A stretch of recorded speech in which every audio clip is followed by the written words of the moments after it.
ನಮಸ್ಕಾರ, ವಿಕೆ ಡಿಜಿಟಲ್ ನ್ಯೂಸ್ಗೆ ಸ್ವಾಗತ. ವೀಕ್ಷಕರಿಗೆಲ್ಲ ನಮಸ್ಕಾರ. ನಾನು ಸಂಧ್ಯಾ. ಕರ್ನಾಟಕ ರಾಜಕಾರಣದಲ್ಲಿ ಇದೀಗ ಭಾರಿ ಮಹಾ ತಿರುವು ಸಂಭವಿಸಿದೆ. ಮುಖ್ಯಮಂತ್ರಿ ಸಿದ್ದರಾಮಯ್ಯ ಅವರು ತಮ್ಮ ಸ್ಥಾನಕ್ಕೆ ರಾಜೀನಾಮೆ ನೀಡಲು ಅಂತಿಮ ನಿರ್ಧಾರ ಕೈಗೊಂಡಿದ್ದಾರೆ. ದೆಹಲಿಯಲ್ಲಿ ಕಾಂಗ್ರೆಸ್ ಹೈಕಮಾಂಡ್ ನಾಯಕರೊಂದಿಗೆ ನಡೆದ ಸುದೀರ್ಘ ಸಭೆಗಳ ಬೆನ್ನಲ್ಲೇ ಈ ಮಹತ್ವದ ಬೆಳವಣಿಗೆಯಾಗಿದೆ. ಇದರೊಂದಿಗೆ ಹೊಸ ಸರ್ಕಾರದಲ್ಲಿ 4 ಉಪಮುಖ್ಯಮಂತ್ರಿಗಳ ಡಿಸಿಎಂ ಸ್ಥಾನ ಸೃಷ್ಟಿಸುವ ಸೂಚನೆಗಳು ಬಲಗೊಂಡಿವೆ. ಮುಖ್ಯಮಂತ್ರಿ ಸಿದ್ದರಾಮಯ್ಯ ಅವರು ಹೈಕಮಾಂಡ್ ಸೂಚನೆಯ ಮೇರೆಗೆ ತಮ್ಮ ಸ್ಥಾನಕ್ಕೆ ರಾಜೀನಾಮೆ ನೀಡುವ ಕುರಿತು ಗಂಭೀರ ಚಿಂತನೆ ನಡೆಸಿದ್ದಾರೆ ಎನ್ನಲಾಗಿದೆ. ಕಳೆದ ಕೆಲವು ದಿನಗಳಿಂದ ದೆಹಲಿಯಲ್ಲಿ ಕಾಂಗ್ರೆಸ್ ವರಿಷ್ಠರೊಂದಿಗೆ ನಡೆದ ಮಾತುಕತೆಯ ಬಳಿಕ ರಾಜ್ಯ ರಾಜಕಾರಣದಲ್ಲಿ ಮಹತ್ವದ ಬೆಳವಣಿಗೆ ನಡೆಯುವ ಸಾಧ್ಯತೆ ಹೆಚ್ಚಾಗಿದೆ. ಇದೇ ವೇಳೆ ಎಐಸಿಸಿ ನಾಯಕ ರಾಹುಲ್ ಗಾಂಧಿ ಅವರು ಸಿದ್ದರಾಮಯ್ಯ ಅವರೊಂದಿಗೆ ಪ್ರತ್ಯೇಕವಾಗಿ ಚರ್ಚೆ ನಡೆಸಿದ್ದು, ರಾಷ್ಟ್ರ ರಾಜಕಾರಣಕ್ಕೆ ಬರಲು ಆಹ್ವಾನ ನೀಡಿದ್ದಾರೆ ಎನ್ನಲಾಗಿದೆ. ರಾಜ್ಯಸಭೆ ಮೂಲಕ ಕೇಂದ್ರ ರಾಜಕೀಯದಲ್ಲಿ ಪ್ರಮುಖ ಜವಾಬ್ದಾರಿ ನೀಡುವ ಪ್ರಸ್ತಾಪವೂ ಮುಂದುವರಿಸಲಾಗಿದೆ ಎಂದು ಹೇಳಲಾಗುತ್ತಿದೆ. ಇದರ ಜೊತೆಗೆ ಸಿದ್ದರಾಮಯ್ಯ ಅವರ ಪುತ್ರ ಹಾಗೂ ಮಾಜಿ ಶಾಸಕ ಡಾ. ಯತೀಂದ್ರ ಸಿದ್ದರಾಮಯ್ಯ ಅವರಿಗೆ ಹೊಸ ಸರ್ಕಾರದಲ್ಲಿ ಉಪಮುಖ್ಯಮಂತ್ರಿ ಸ್ಥಾನ ನೀಡುವ ಆಫರ್ ಕೂಡ ಚರ್ಚೆಗೆ ಬಂದಿದೆ. ಆರಂಭದಲ್ಲಿ ಈ ಪ್ರಸ್ತಾಪಕ್ಕೆ ಸಿದ್ದರಾಮಯ್ಯ ತಕ್ಷಣ ಒಪ್ಪಿಗೆ ಸೂಚಿಸಿದ್ದರು. ಆಪ್ತ ಸಚಿವರು ಹಾಗೂ ಬೆಂಬಲಿಗರೊಂದಿಗೆ ಸಮಾಲೋಚನೆ ನಡೆಸಿದ ಬಳಿಕ ಅಧಿಕಾರ ಹಂಚಿಕೆ ಸೂತ್ರಕ್ಕೆ ಸಮ್ಮತಿ ಸೂಚಿಸಿದ್ದಾರೆ ಎನ್ನಲಾಗಿದೆ.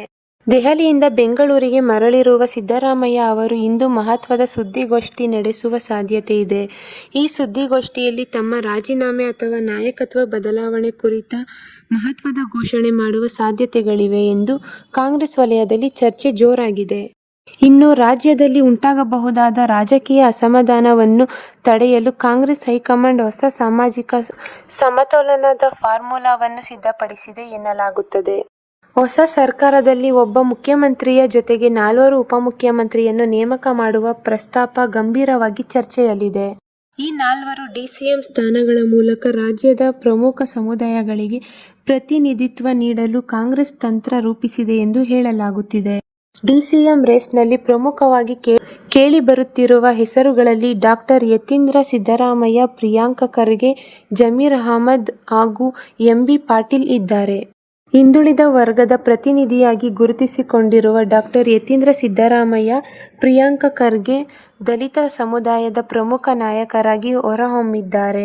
ಅಲ್ಪಸಂಖ್ಯಾತ ಸಮುದಾಯದ ಪರವಾಗಿ ಜಮೀರ್ ಅಹಮದ್ ಖಾನ್, ಲಿಂಗಾಯತ ಸಮುದಾಯದ ಪ್ರಭಾವಿ ನಾಯಕ ಎಂ.ಬಿ. ಪಾಟೀಲ್ ಅವರಿಗೆ ಸಹ ಡಿಸಿಎಂ ಸ್ಥಾನ ಸಿಗುವ ಸಾಧ್ಯತೆಗಳು ಹೆಚ್ಚಾಗಿವೆ ಎನ್ನಬಹುದು. ರಾಜ್ಯ ರಾಜಕಾರಣದಲ್ಲಿ ಮುಖ್ಯಮಂತ್ರಿ ಬದಲಾವಣೆ ಕುರಿತ ಚರ್ಚೆಗಳು ತೀವ್ರಗೊಂಡಿರುವ ಮಧ್ಯೆಯೇ ಮುಖ್ಯಮಂತ್ರಿ, ಉಪಮುಖ್ಯಮಂತ್ರಿ ನಡುವೆ ಬ್ರೇಕ್ಫಾಸ್ಟ್ ಮೀಟಿಂಗ್ ಮಾಡಲಿದ್ದಾರೆ ಎಂದು ತಿಳಿದುಬಂದಿದೆ.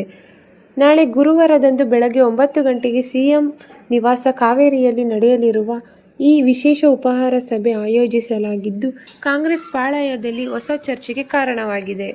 ಕಳೆದ ಕೆಲ ದಿನಗಳಿಂದ ರಾಜ್ಯ ಕಾಂಗ್ರೆಸ್ನಲ್ಲಿ ನಾಯಕತ್ವ ಬದಲಾವಣೆ, ಅಧಿಕಾರ ಹಂಚಿಕೆ ಹಾಗೂ ಹೈಕಮಾಂಡ್ ಮಟ್ಟದ ರಾಜಕೀಯ ಚಟುವಟಿಕೆಗಳ ಬಗ್ಗೆ ಸಾಕಷ್ಟು ಊಹಾಪೋಹಗಳು ಕೇಳಿಬರುತ್ತಿವೆ.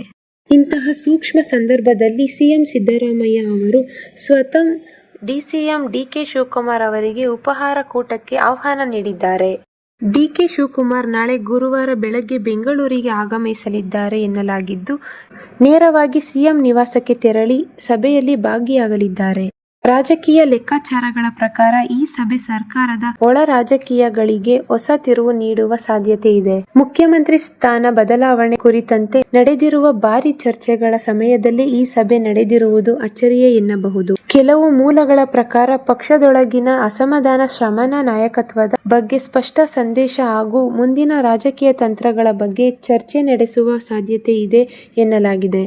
ಡಿಸಿಎಂ ಡಿಕೆ ಶಿವಕುಮಾರ್ ಜೊತೆಗೆ ಕಾಂಗ್ರೆಸ್ ರಾಜ್ಯ ಉಸ್ತುವಾರಿ ರಣದೀಪ್ ಸಿಂಗ್ ಸುರ್ಜೇವಾಲಾ ಕೂಡ ಸಭೆಯಲ್ಲಿ ಭಾಗಿಯಾಗಿರುವ ಸಾಧ್ಯತೆಗಳು ಹೆಚ್ಚಾಗಿದೆ. ಇಂದಿನ ಮಕ್ಕಳು ತಿನ್ನುವ ಬಣ್ಣ ಬಣ್ಣದ ಕೇಕ್, ಪಫ್, ಚಿಪ್ಸ್, ಸಿಹಿ ತಿಂಡಿಗಳನ್ನು ಆಸೆಯಿಂದ ಖರೀದಿಸಿ ತಿನ್ನುವುದು ಸಹಜವೇ ಸರಿ. ಆದರೆ ಅದರ ನಿಜ ಬಣ್ಣ ಏನು ಎಂಬುದು ಈಗ ಬಟ್ಟಬಯಲಾಗಿದೆ.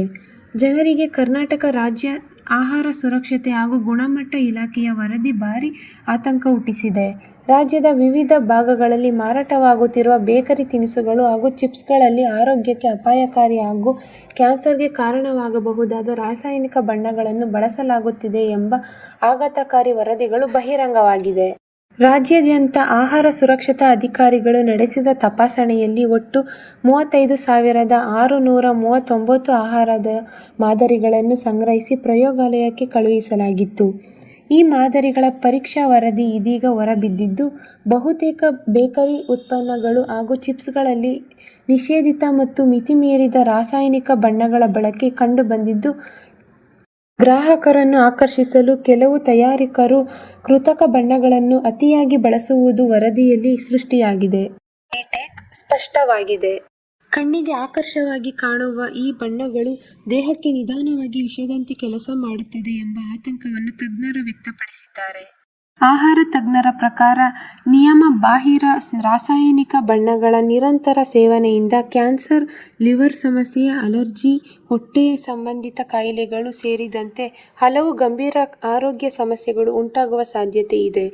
ಇತ್ತೀಚಿನ ದಿನಗಳಲ್ಲಿ ಚಿಕ್ಕ ವಯಸ್ಸಿನಲ್ಲೇ ಗಂಭೀರ ಕಾಯಿಲೆಗಳು ಹೆಚ್ಚಾಗುತ್ತಿರುವುದು ಇಂತಹ ಕಲಬೆರಕೆ ಆಹಾರಗಳನ್ನು ಒಂದು ಪ್ರಮುಖ ಕಾರಣವಾಗಿರಬಹುದು ಎಂದು ತಜ್ಞರು ಎಚ್ಚರಿಕೆ ನೀಡಿದ್ದಾರೆ.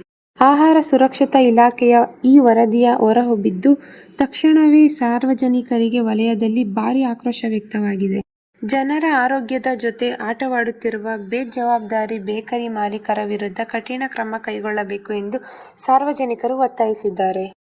ನಿಯಮ ಉಲ್ಲಂಘಿಸಿ ವಿಷಕಾರಿ ಪದಾರ್ಥಗಳನ್ನು ಬಳಸುತ್ತಿರುವ ಅಂಗಡಿಗಳನ್ನು ತಕ್ಷಣವೇ ಸೀಲ್ ಮಾಡಬೇಕು ಹಾಗೂ ತಪ್ಪಿತಸ್ಥರ ವಿರುದ್ಧ ಕಾನೂನು ಕ್ರಮ ಜರುಗಿಸಬೇಕು ಎಂಬ ಆಗ್ರಹಗಳು ಕೇಳಿಬರುತ್ತಿವೆ. ಮೈಸೂರು ರೇಷ್ಮೆ ಇನ್ನು ಆಹಾರ ಸುರಕ್ಷತಾ ಇಲಾಖೆ ಕೂಡ ಮುಂದಿನ ದಿನಗಳಲ್ಲಿ ರಾಜ್ಯಾದ್ಯಂತ ಮತ್ತಷ್ಟು ಕಟ್ಟುನಿಟ್ಟಿನ ತಪಾಸಣೆ ನಡೆಸಲು ಸಿದ್ಧತೆ ನಡೆಸಿದೆ ಎಂದು ತಿಳಿಸಿದೆ. ಗ್ರಾಹಕರ ಆರೋಗ್ಯದ ದೃಷ್ಟಿಯಿಂದ ಆಹಾರ ಉತ್ಪನ್ನಗಳ ಗುಣಮಟ್ಟ ಪರಿಶೀಲನೆಗೆ ಹೆಚ್ಚಿನ ಆದ್ಯತೆ ನೀಡಲಾಗುತ್ತಿದೆ ಎಂದು ಅಧಿಕಾರಿಗಳು ಮಾಹಿತಿ ನೀಡಿದ್ದಾರೆ. ಇದು ಈವರೆಗಿನ ಸುದ್ದಿಗಳು. ಮತ್ತಷ್ಟು ಸುದ್ದಿಗಳಿಗಾಗಿ ನೋಡ್ತಾ ಇರಿ ವಿಕೆ ಡಿಜಿಟಲ್ ನ್ಯೂಸ್. ವೀಕ್ಷಕರೇ, ವಿಕೆ ಡಿಜಿಟಲ್ ನ್ಯೂಸ್ ಯೂಟ್ಯೂಬ್ ಚಾನಲ್ ಅನ್ನು ಲೈಕ್ ಮಾಡಿ, ಸಬ್ಸ್ಕ್ರೈಬ್ ಮಾಡಿ ಮತ್ತು ಹೆಚ್ಚಿನ ಜನರಿಗೆ ಶೇರ್ ಮಾಡಿ.